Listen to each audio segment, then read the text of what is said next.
Welcome back, everyone, to the Italian Open 2025, live from Rome. We just witnessed an amazing start with the current Italian Open champion, Diego, winning round one, trying to defend his title. But now it's time to move on, and to move on to indeed new decks that we have not yet featured today, as out of the 512 players facing off against each other, there is a lot of diversity, a lot of different decks, and we have two different ones for you guys.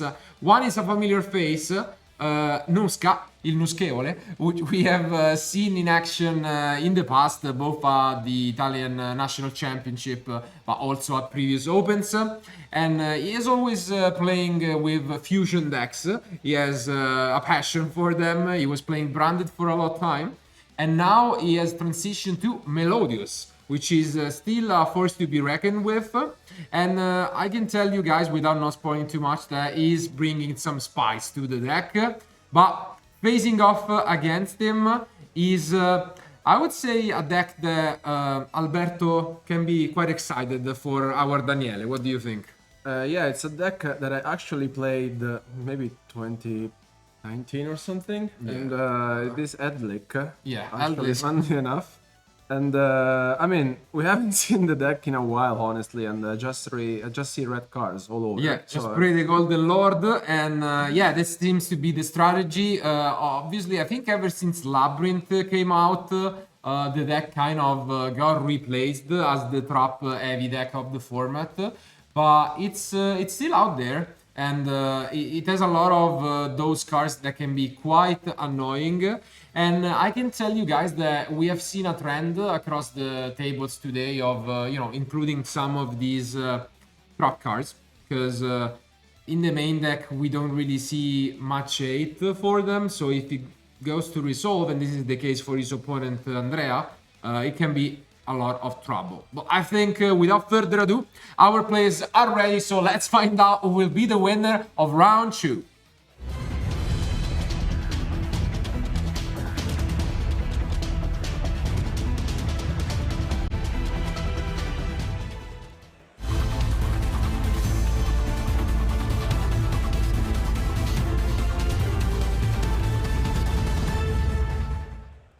And here they are. This is an important roll, unfortunately off camera, but I think there was only a one revealed. I think Daniele might have won it. Let's see though. So obviously, what do you think of Melodious in general in this format? How does it face off? Obviously, it's more of a dark horse pick. I think it's one of those decks that have always been very difficult to play against, especially because you don't really know sometimes where to activate your cards against your opponent, especially because you have a lot of different cards. And here, just starting things off with Prosperity, I think Andrea is not happy to see what is about to happen, because yeah, I mean, looking at Andrea's deck list, I mean, I'm not surprised that he's playing a lot of hand traps, especially because, of the current decks we have in the format. But looking also at his side deck, thankfully he has the Arcus Ferret Duster, which, may help him out in game 2. But in game 1, honestly, after what Daniele revealed, I think if you're Andrea, you're scared, honestly. Yeah, of course. A lot of powerful cards. He knows what he's up against, and he's considering skill drain. But no, last second he picks the engine card, and let's see if this will be a right decision, because giving up on skill drain is definitely bold. But maybe he's just holding a lot of trap cards, doesn't really have much. And here comes the set 5 from Daniele. Wow. Yeah, I think he was missing one of the pieces to bring on the field. Okay, he just goes immediately here for the Elixir, and so to bring up on the field the Golden Lord. Yeah. And here also... yeah. Oh, I think I know what's coming, because the only reason to preventively activate both might be the Tyrant. Is it there? It is there, and wow! Yeah, you can see Andrea laughing, but yeah, I don't think he will be laughing much, because by tributing both, this is crazy. It's an even better skill drain, because effects also on the end cannot be activated.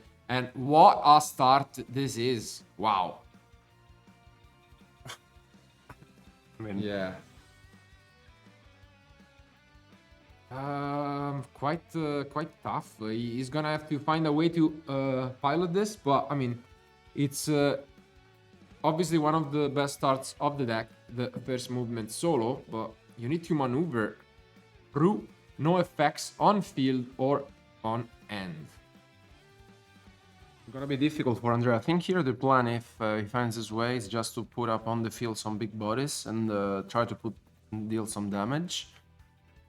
Not gonna be easy, honestly. I think we haven't seen this card in a while, and it's kind of peculiar that, I mean, of course, you really needed something like a very good hand, a very good start, but that's why I didn't pick up the skill drain at first. And here Andrea goes with the Pot of Desires, just trying and hoping to find something out of his deck. Yeah, battle of the pots at the moment. I guess you just try to play aggressively, but it's definitely an upfield battle. Because also, for example, Andrea is playing an interesting tech card in the main deck, which is Book of Eclipse, which can work against Skill Drain, but unfortunately does not work against Tyrant because you cannot even attempt to use the effect and then chain the Eclipse, for example. So it's a lot tougher, but he's just trying to play the aggressive and push as much damage as possible. Okay, one after the other here is just trying to put up on the field as much damage as possible. Yeah, and this is does work because it's a continuous effect, and essentially they are all boosted by 1,000. So this could be game. If there is no response from Daniele, this could be a way that Andrea just finds a way to punish him. And funnily enough, he drew two of the 2-offs he has in his deck, which are the Cannon and the Aria. Is this enough? The thing is this really it? Daniele doesn't have anything. Yeah, it does not, I think. He's just counting, but yeah, everything is boosted by 1,000. So this is it. Wow. Wow, what a start.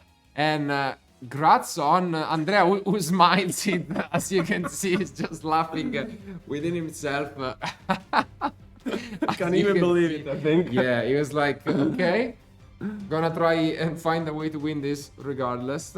And yeah, I mean, that's quite unbelievable, but sometimes it works out. Yeah, I mean, especially because what I'm wondering is, if you see such a hand, I mean, you have a lot of one-offs and a lot of special summon, and I mean, it worked out somehow. Yeah, I mean, it's almost unbelievable. It's as you mentioned, all of the monsters, but I mean, sometimes you know, the planets align and you get there, and this is at least a little bit of you know, great news from Andrea, who in the main deck does not have any tool, but in the side deck does find some help. At the same time, it's worth mentioning that like a trend in modern Yu-Gi-Oh is to play, you know, a lot of copies of Trust and maybe just the one Feather Duster, the one Evenly, but this does not work against a deck like Eldlich. And luckily for him, he does have a couple of Cosmics to, you know, pair the Feather Duster with, but on the other hand, I think Daniele, you know, it's in a weird spot. We can expect him to maybe take out those Lava Golems going first and side even more 8. I'm seeing an Inspector Border, for example, could be always, you know, a very annoying card to go first. But, I mean, I don't know. I just think the opening was there. no, I mean, but a part of the, I think, I mean, you don't have nothing to blame. Like, you started, I think, with the ideal hand, and you only lose to something like super spicy, I would say. Something that you don't really expect, and I mean, Andrea had a laugh as well, so I mean, we will find out who will be the winner of game 2 as our duels are ready, so let's jump to the table.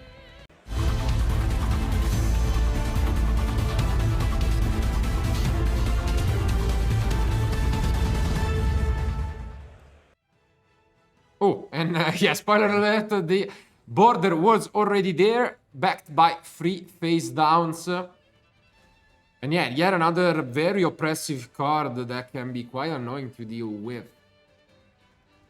And we start things off with the Ostinato this time. I mean, if you're Daniele, honestly, and thinking about game one, I think this is the opening that you really want to have. And here the border as well, I think it makes the job. But I think Andrea, funnily enough, has one of those decks which can put up on the field a lot of big bodies as well with the fusions, and can be super annoying to deal with. But the judgment on the Ostinato. Wow. Okay.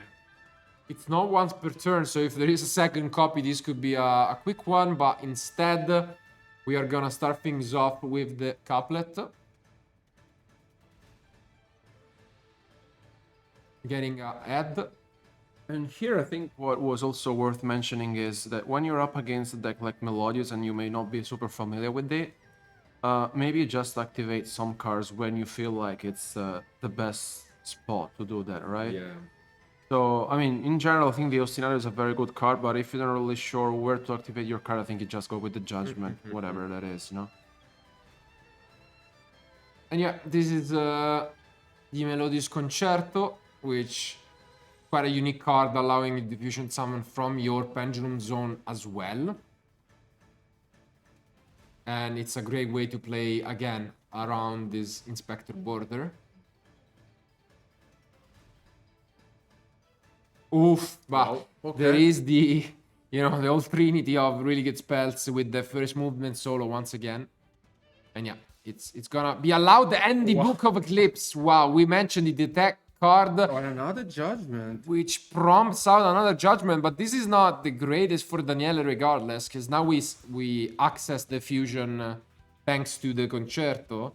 And so essentially there is only one face down protecting us, which can be tricky. I think also it was very brave from Andrea to kept Eclipse in the deck, right? Because being against good Eldlich, read. yeah, I mean, yeah, I think it's one of those cards that goes out regardless. But on one hand, maybe there were other cards that he wanted to side out, and yeah, here, I mean, the thing is that Daniele is at 2,000 life points, so let's see if he can seal the deal. And here, as mentioned, comes the Concerto. Is it a third solemn? Oh, wow, there is a third solemn judgment.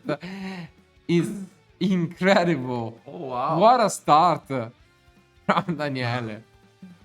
Down to 1,000 life point, but maybe can get there. And yeah, Andrea passes the turn.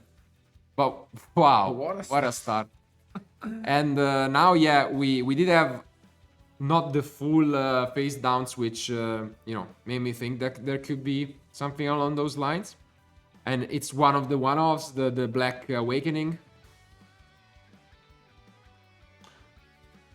Well, more than triple judgment, honestly, it's you know, quite something. But let's see if Andrea later can really try to find his way to seal this 1,000 damage. And here he's just trying, you know, to explain to his opponent the Awakening's effect. Yeah, I mean, it's pretty much just a tutor for this Golden Lord, as you cannot use both effects in the same turn.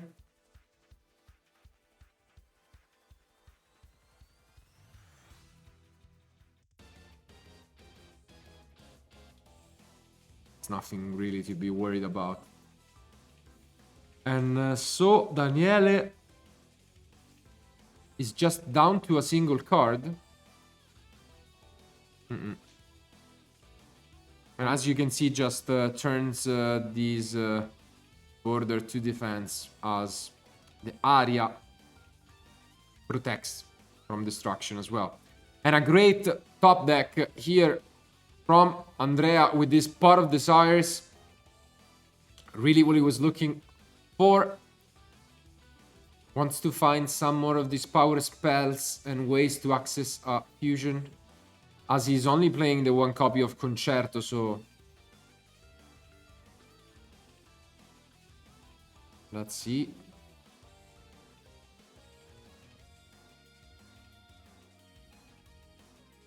Looking at these extra deck options, I think he has 4 cards in hand.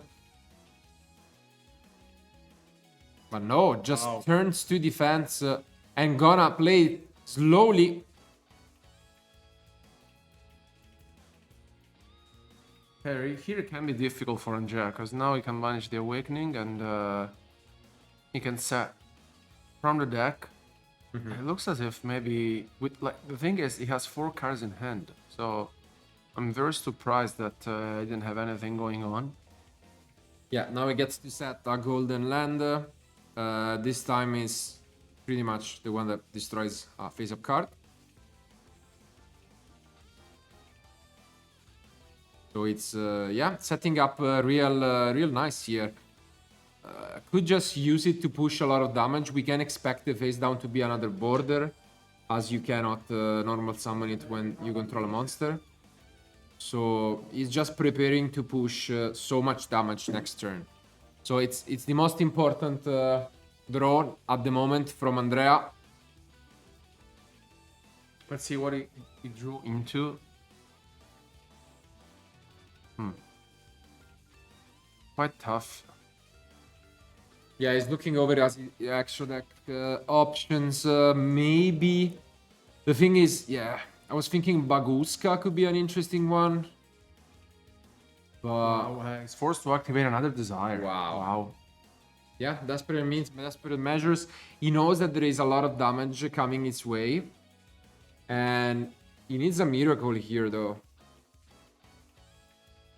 Because Melodious is one of those decks that has a lot of free offs that also has quite a few important one-offs, and if you get rid of them, it can get tricky. So 20 cards down are a menace for Andrea.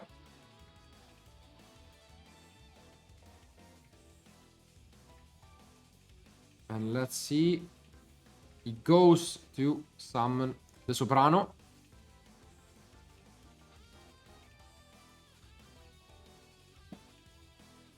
I guess maybe this Baguska. I don't know if he's playing. Yeah. Not playing Exiton. He couldn't even. Oof! Oh, and okay. Insta Cosmic Cyclone by Andrea. So great pickup here, actually. And yeah, I guess he could also link now that that is gone.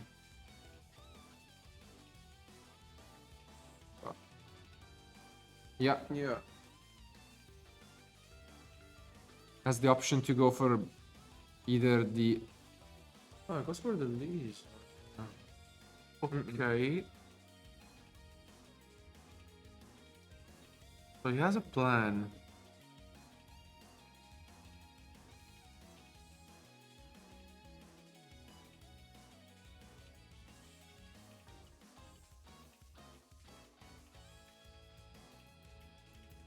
So empties zone so that he can access again his Ostinato. I would say, yeah, that's it. But Does he he has really targets, have them? Wow.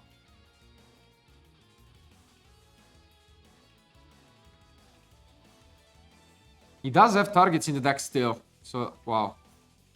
At least one, and yeah, one from the end. With 2 cards left in the deck, it seems more than enough. And finally accessing the first fusion of the match, which is this Schuberta. And now he's the one controlling the biggest monster on the field.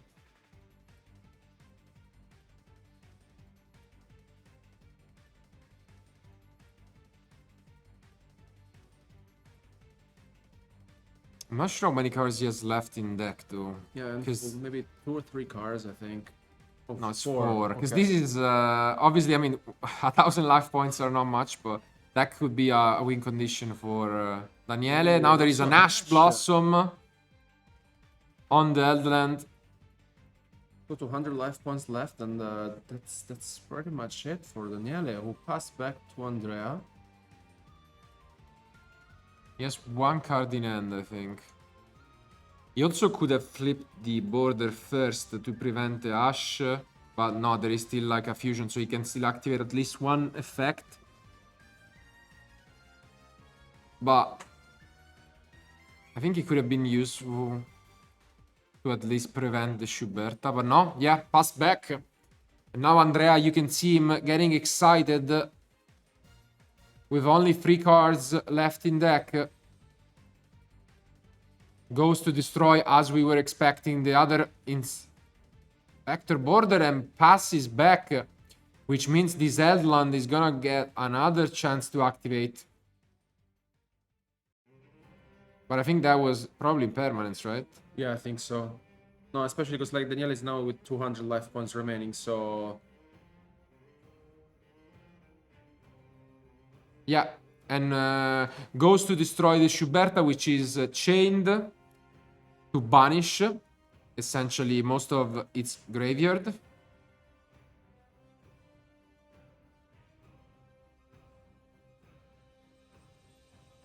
plays back to Andrea with.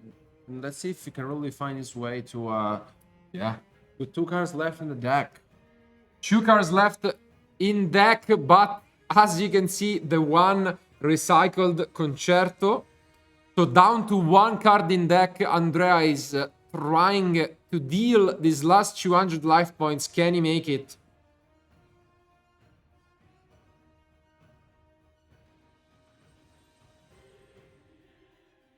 He goes to activate it, so he does have enough.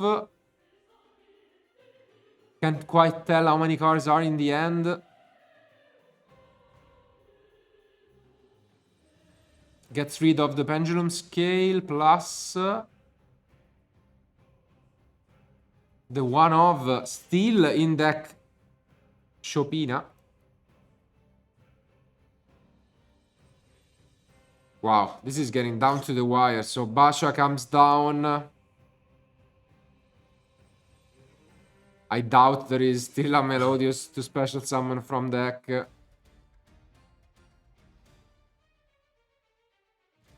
Attributed summoned, right?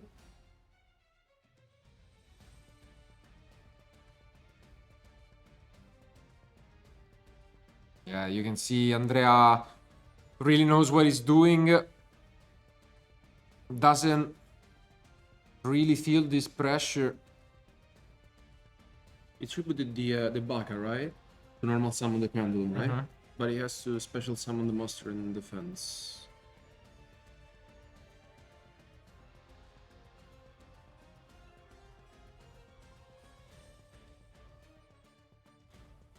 Yeah, it's gonna use it regardless to fusion summon.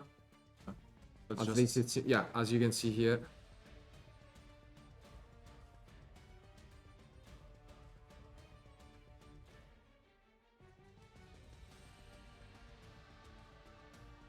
And here comes Schuberta once again. Going to banish to boost its attack, and he finds the winning play. What a show off by Andrea, showing the last card in deck and winning with only 1 card remaining. Wow, what a thrilling round 2 here between Melodious and Eldlich. Unfortunately for you, Alberto, your trap heavy favorite deck had to face off against Andrea, and what a match it was. Wow. Yeah, I mean, like, game 1 was something else. yeah, because I mean, like, Daniele's hand was I think very good. Like, set 5 pass, and he activated Prosperity, so Andrea knows what he's up against and is not totally happy with it. Yeah. And when the Tyrant started was activated, funnily enough, with such a hand, honestly, maybe you're not super happy if you're Andrea, but No, that was needed. So yeah, it was absolutely crazy because again, with the Tyrant, you cannot activate effects in the end or in the field. He's only playing 2 copies of Sonata, and he manages to have both access them both, special summon them, and then have 4 monsters with the remaining 2 face downs from his opponent being bluffs. And yeah, that was an absolute crazy game 1. Game 2, we saw more of a back and forth one with this Inspector Border causing a lot of issues. Rippled Solemn Judgment to back it up, which was again something else. Down to 1000 life points on turn 1 from Andrea. And yeah, slowly but steadily, it seems as if the game really could go either way. But with just 1 card remaining in deck, Andrea manages to, get the winning punch and advance to a undefeated record here in Rome. So congratulations to both. But yeah, that was definitely a clash between some interesting decks that we hope can go even further in the event. But yeah, I think we have still a lot of more action. 7 more rounds remain in total to crown who will be the Italian Open 2025 champion. So we'll go on a short break, but don't go anywhere because we want to hear it from the winner of round 2, Andrea.